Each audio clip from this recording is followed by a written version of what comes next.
عمران خان 22 سال کی جدوجہد کے بعد، جس کی کوئی پاکستان میں، دوبارہ میں وہی الفاظ یوز کروں گا، جس کی کوئی نظیر نہیں ملتی پاکستان کے اندر، گراس روٹ سے سٹرگل کر کے وزیر اعظم بنے ہیں.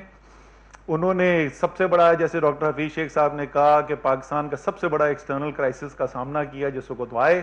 اس کے بعد بھارت کا چیلنج قبول کیا جو بالا کوٹ کے بعد صورتحال پیدا ہوئی. اس کے بعد ایک ڈگنیٹی، کریج اور گریس کی کمبینیشن کے ساتھ اس کرائسس کو فیس کیا، کووڈ کو کرائسس کو فیس کیا. تو میری جو تمام اپوزیشن کے ہمارے دوست ہیں ان کے لیے بری خبر یہ ہے کہ کپتان جو ہے نا وہ کریز پہ سیٹل ہو گئے ہیں اور اب لمبی اور پروڈکٹیو اننگز کھیلنے کے لیے تیار ہیں. انشاءاللہ تعالی پاکستان کو ادھر سے آگے بہت اور بہتری کے دن نظر آئیں گے. اس وقت صورتحال پچھلے 2 ہفتے کے اندر یہ ہے کہ اگر آبادی کے تناسب سے ہم دیکھیں تو بنگلہ دیش میں پاکستان سے 4 گنا زیادہ اموات ہو رہی ہیں. 5-7% کا فرق نہیں ہے، 4 گنا زیادہ اموات ہو رہی ہیں. بھارت کے اندر اسی 2 ہفتے کے اندر پاکستان سے 12 گنا زیادہ اموات ہو رہی ہیں، اور ایران میں پاکستان سے 20 گنا زیادہ اموات ہو رہی ہیں. تو یہ جو فرق ہے وہ بہت ہی ایک واضح اس وقت تفریق نظر آتی ہے کہ اس خطے کے اندر پاکستان میں کیا صورتحال ہے اور باقی کیا ہے. عمران خان کا ویژن ہے بالکل واضح، ان کے ذہن میں کوئی شک نہیں ہے، کوئی ابہام نہیں ہے ان کے اندر کہ حکومت کا کام جو ہے وہ ملک کے جو کمزور ترین طبقات ہیں ان کی مدد کرنا ہے. پاکستان میں اور میں کہوں گا پاکستان جیسے ممالک کے اندر جہاں جمہوریت انسٹیٹیوشنز کمزور ہوتے ہیں وہاں پہ اشرافیہ کا کنٹرول ہوتا ہے فیصلہ سازی کے اوپر، اور زیادہ تر فیصلے کیے جاتے ہیں چند لوگوں کی، چند خاندانوں کی بہتری کے لیے. عمران خان بالکل واضح ہیں اور ان کے تمام جتنے بھی اقدامات ہوتے ہیں وہ اس کے اندر آپ کو یہ نظر آتا ہے. یہ جو تجارتی بیرونی خسارہ تھا $20 ارب کا، اس کو کم کر کے 3 ارب کیا گیا،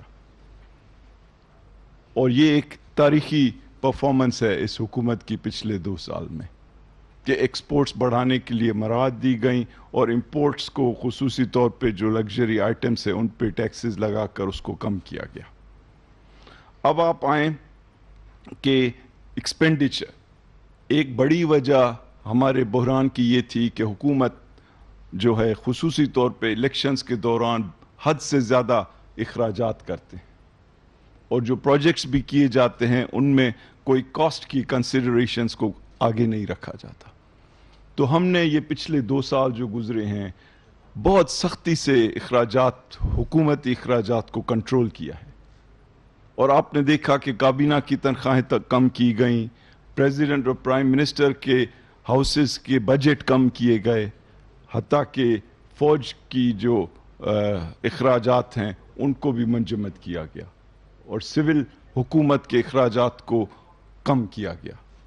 اور میں اس کے لیے پریزیڈنٹ صاحب، پرائم منسٹر صاحب، ہماری جو ڈیفنس کی قیادت ہے ان سب کا شکر گزار ہوں کہ پاکستان کی تاریخ میں ایسے نہیں ہوا کہ اتنے زبردست طریقے سے کاسٹ کو کنٹرول کیا جائے اور کاسٹ اوپر سے کنٹرول کیے جائیں.